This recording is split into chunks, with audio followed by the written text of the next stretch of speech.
Now that we have the web page created, we can go ahead and open it up inside your browser.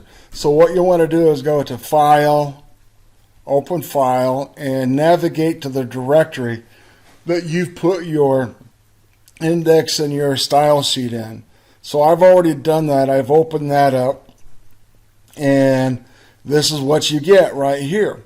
And you'll notice that the web page is fluid. If I come up here and I click on the corner, it shrinks. Everything shrinks with it. It takes up the full page no matter how far I go or how big I make it. And if you program the content in right, it'll do the same. But there's nothing in here. It's just a template. We can click on Firebug and we can see the style sheet and the information in here and the HTML code. So we're looking at block 1 right here. And if we want to know where block 1 is, I just click on this little Tell Element Page Inspector, and I'll go up to the top and I'll click on it. And you'll notice that it took you right to class equals content. Now, if I wanted to put some information in there, maybe a picture, maybe an image, or just a heading, I would type that HTML code right in between those two arrows there on my Notepad++ side. But let's get rid of this and let's show you what it looks like after it's been modified. I'll turn Firebug off. I've taken the same page and changing the cascading style sheet code, I've managed to do this. Okay, so one of the first things I wanted to do was put in the title, and I wanted to shrink the page down so it wasn't up against the web page. But as you see here, it's still fluid. I can close it, it shrinks up. You know, the content is still there, it works. I have the links over here, although I have not programmed any a reference page into them yet that they work. All right, I've put in what's known as a 3-column text, and you can find this out just by simply clicking on W3 Schools and doing a search and doing multi-column text.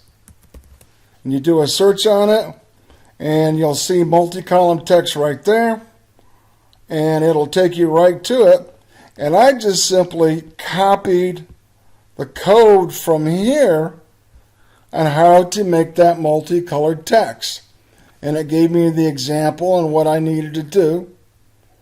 And right here is how you set it up. And so I copied that out. I pasted it into my style sheet. I gave it a selector of .newspaper. And there you go. That's what it looks like. So I just decided what I wanted to do. I did a search on it in W3 Schools, and I actually found the code. So I split up this part here where it says style, and I pasted that to my CSS style sheet with the selector of .newspaper, and then I put these codes in. I went down here and I did a div class equals a newspaper.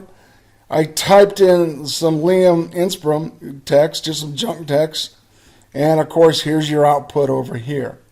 So that's how you'll do this. All right, I'll give you one more example. Let's go back to my page here. I wanted to put a heading in, but I wanted that heading to take on certain attributes. So if we go back to my Notepad style sheet and we look for, let's see if we can find the code. Here's our newspaper, all right? And right above that, I believe, when it's blowing. If you can't find something right away, just go to Edit. I hate that when it does that. Edit, Find, and type in the code. I'm looking for an H1. And right there it is. There's my H1. I wanted it to be H1 text align center. I could have put other attributes in there or selectors and or declarations, and I could have picked the color, the type of font, the size of the font.